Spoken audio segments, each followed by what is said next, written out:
Radhika Gaur with the session number 1 of your chapter Carbon and its compounds.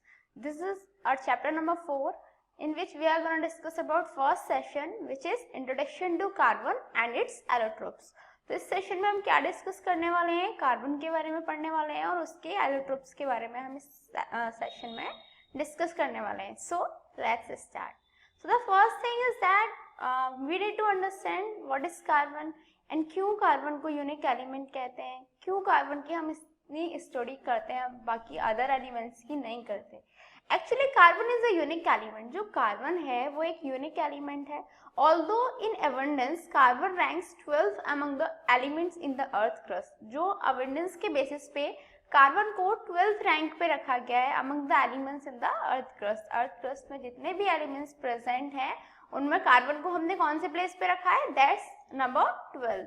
But in its importance it may be place at the number 1. But इसकी जो importance है उसके accordingly हम इसे number 1 पे रख सकते हैं क्योंकि मोस्ट ऑफ द जो कंपाउंड्स हैं हमें कार्बन के ही देखने को मिलते हैं. डेली लाइफ में भी बहुत सारे ऐसे एग्जाम्पल्स देखने को मिल जाएंगे जिनमें कार्बन प्रेजेंट रहती है. तो जो कार्बन है उसकी इम्पोर्टेंस इस टाइम पे काफ़ी ज़्यादा है. दिस इज द रीज़न हम कार्बन को इम्पोर्टेंस के बेसिस पे उसे नंबर 1 प्लेस पे भी रख सकते हैं. एंड कार्बन की जो स्टडी है ऑब्वियसली इसीलिए करनी इम्पोर्टेंस हो जाती है कि हम कार्बन को समझें, उसके जो एलोट्रोप्स हैं, जो कार्बन के यूजेस हैं, जो उसके कंपाउंड्स हैं और उसके कंपाउंड्स के यूजेस क्या हैं, उनकी केमिकल रिएक्शंस क्या हैं, इन सबको समझना हमारे लिए उतना ही इम्पोर्टेंट बन जाता है. So the first thing is that what are the allotropy and allotropes. Allotropy क्या होती है और एलोट्रोप्स होते क्या हैं. Allotropes is a phenomenon by virtue of which an element occurs in different physical modifications. Allotropes क्या होते हैं? एलोट्रोप्स एक वो फिनोमिनन होते हैं, I mean to say allotropy एक फिनोमिनन हो गई तो एलोट्रोप्स उसके टाइप्स हो गए. ठीक है, तो एलोट्रोपी क्या फिनोमिनन हुई, वो एक ऐसी फिनोमिनन हुई जिसकी वजह से जो कोई भी एलिमेंट है वो अपनी डिफरेंट फिजिकल मॉडिफिकेशंस में मिल जाता है. ठीक है, the different modifications of an element are called allotropes of the element. यही जो डिफरेंट मॉडिफिकेशंस होती हैं किसी भी एलिमेंट की, उसी को हम क्या बोलते हैं, एलोट्रोप्स बोलते हैं उस एलिमेंट की. तो समझ आया, जो एलोट्रोपी है वो एक फिनोमिनन है जिसकी वजह से कोई भी एलिमेंट अपने डिफरेंट फिजिकल मॉडिफिकेशंस में मिल जाता है, जबकि जो एलोट्रोप्स है वो डिफरेंट मॉडिफिकेशंस हैं किसी भी एलिमेंट के, उन्हें हम एलोट्रोप्स ऑफ एलिमेंट कह सकते हैं. एग्जाम्पल के लिए जो हमारा कार्बन है उसके 3 एलोट्रोप्स हैं. There are 3 allotropes of carbon. Carbon के 3 एलोट्रोप्स प्रेजेंट हैं. Number 1 its diamond, second graphite and third fullerene.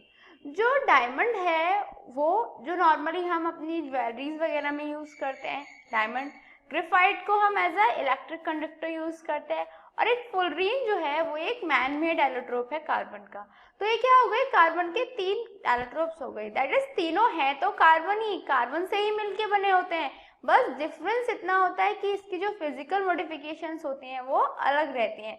जैसे जो हमारा डायमंड होता है वो काफ़ी हार्ड होता है, वहीं के इस पे जो ग्रेफाइट होता है वो काफ़ी सॉफ्ट होता है. तो इसका रीज़न सिंपल सा ये होता है कि इनकी स्ट्रक्चर्स जो होती हैं, इनकी फिजिकल स्ट्रक्चर्स होती हैं, उनमें डिफरेंस आ जाते हैं. उनकी वजह से जो एलोट्रोप्स हैं उनका फॉर्मेशन हो जाता है.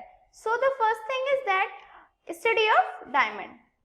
मैंने आपको बताया जो कार्बन है उसके 3 एलोट्रोप्स होते हैं, that is diamond, graphite and fullerene.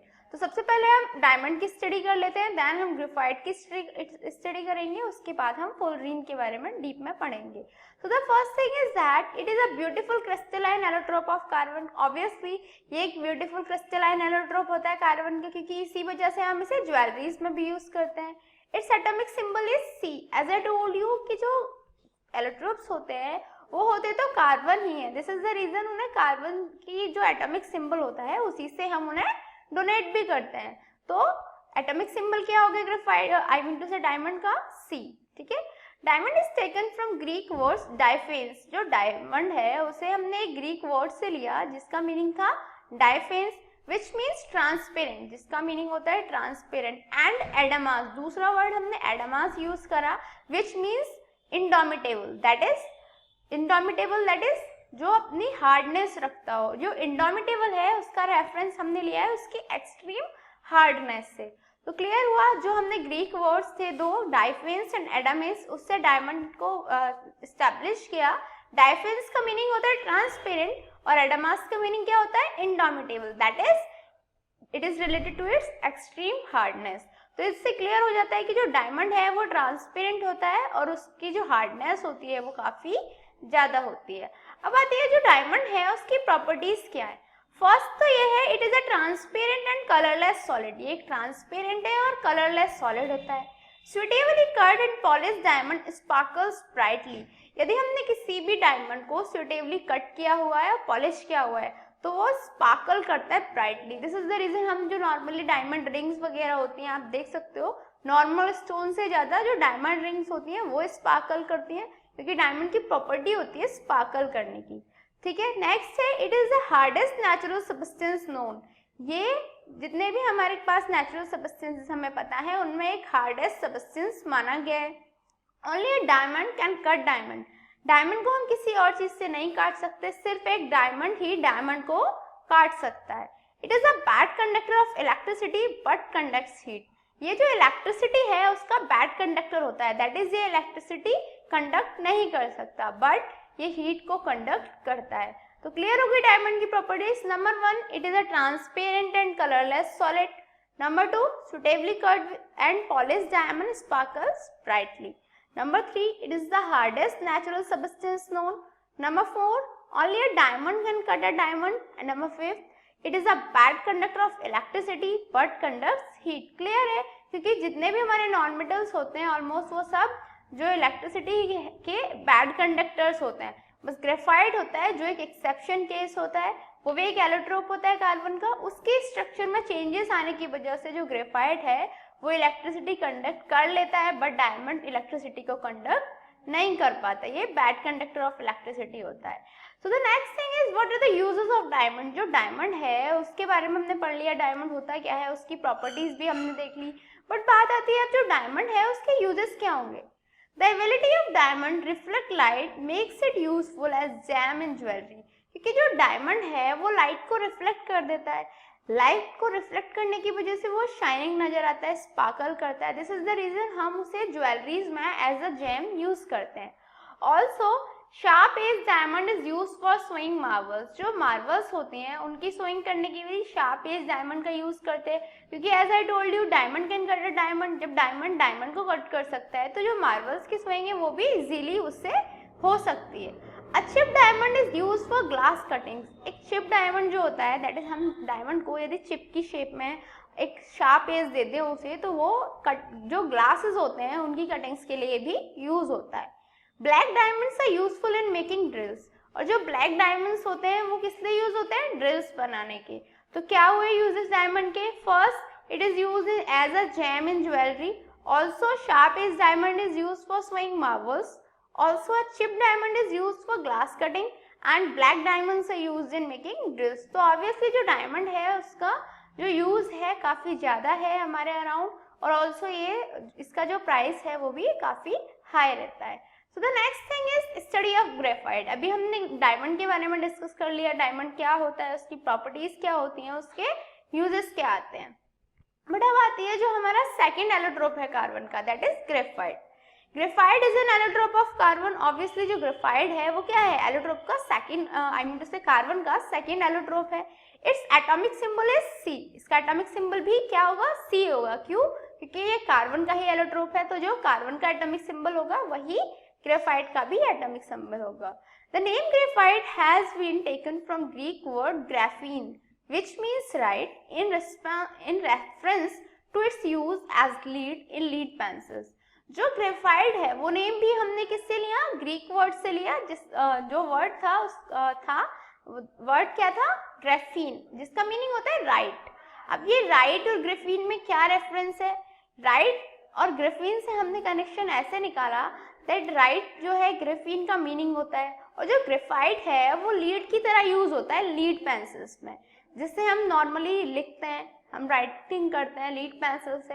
This is the reason हमने ग्रेफाइट को नाम दे दिया ग्रेफाइट, ग्रेफीन वर्ड से निकाल के, क्योंकि ग्रेफीन का मीनिंग होता था right.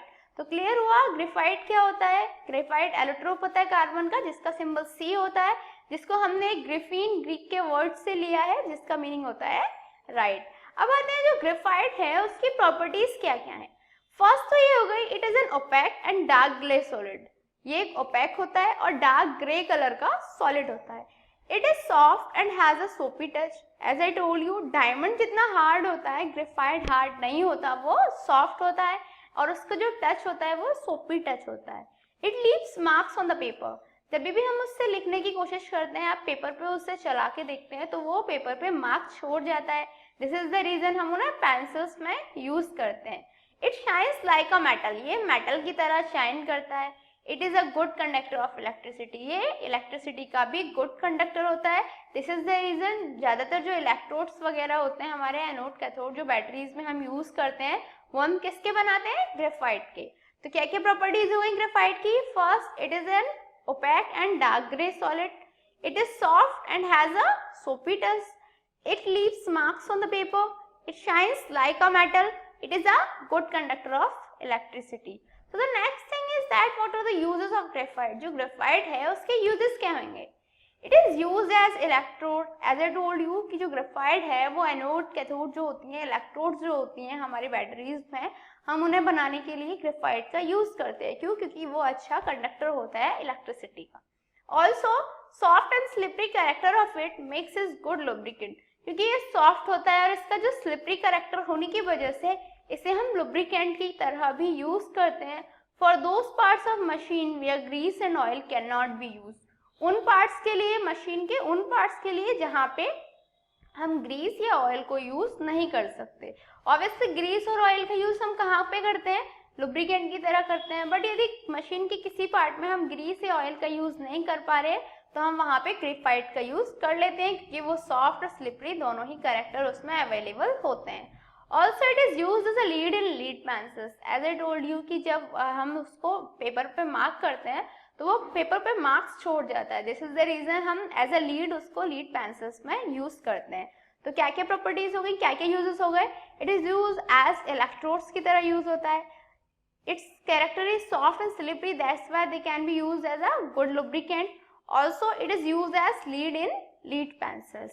So the next thing is what are the structures of diamond and graphite. As I told you कि जो डायमंड और ग्रेफाइट है उनमें जो मेन डिफरेंस रहता है वो स्ट्रक्चर का रहता है। सिर्फ स्ट्रक्चर के बेसिस पे ही जो डायमंड है वो इलेक्ट्रिसिटी कंडक्ट नहीं कर पाता, जबकि जो ग्रेफाइट है वो इलेक्ट्रिसिटी कंडक्ट कर लेता है। यहाँ पे आप देख सकते हो डायमंड की स्ट्रक्चर में एक सी एटम 4 और सी एटम से कंबाइंड रहता है और यहाँ पे कोई भी स्पेस अवेलेबल नहीं होगा। जैसे ये वाला सी एटम भी 4 सी एटम से होगा अटैच, ये वाला सी एटम भी 4 सी एटम से अटैच होगा।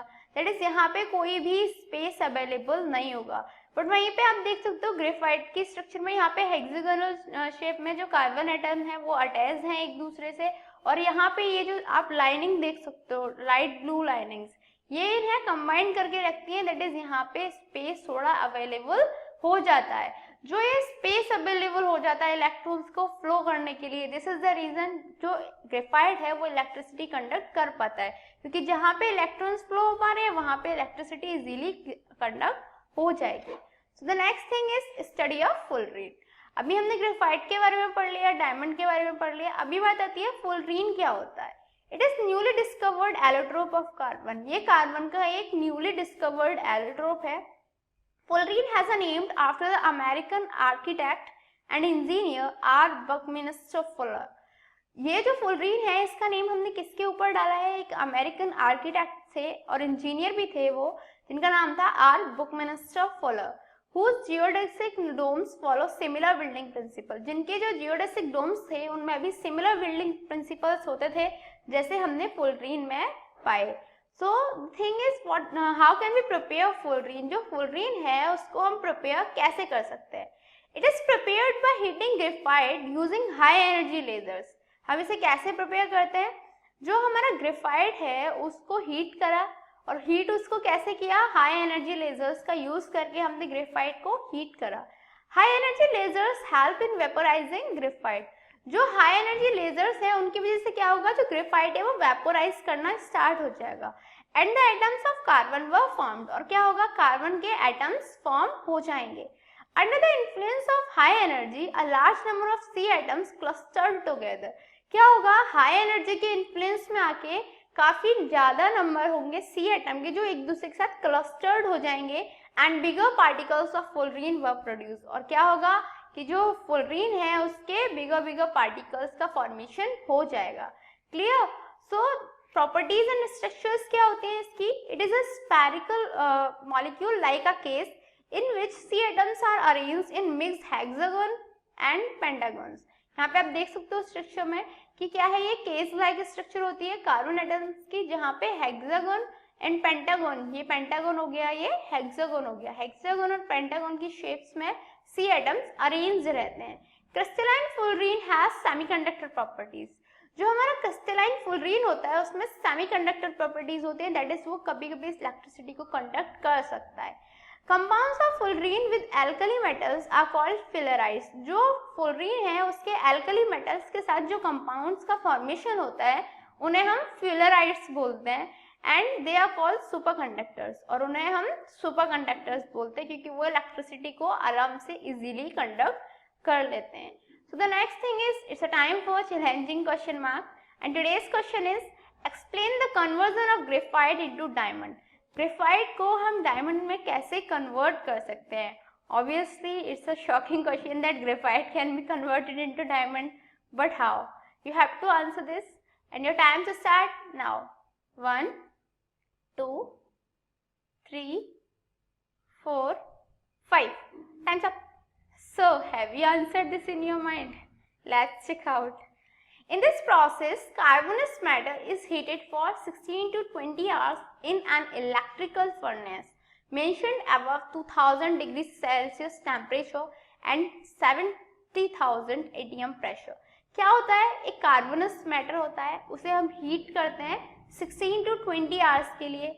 रिमेम्बरिंग दैट कि हम इलेक्ट्रिकल फर्नेस में उसे हीट करेंगे और जो फर्नेस है उसका जो टेम्परेचर होगा 2000 डिग्री सेल्सियस होगा और प्रेशर उसका जो हम मेंशन करेंगे, मेंटेन करके रखेंगे, वो होगा 70,000 atm.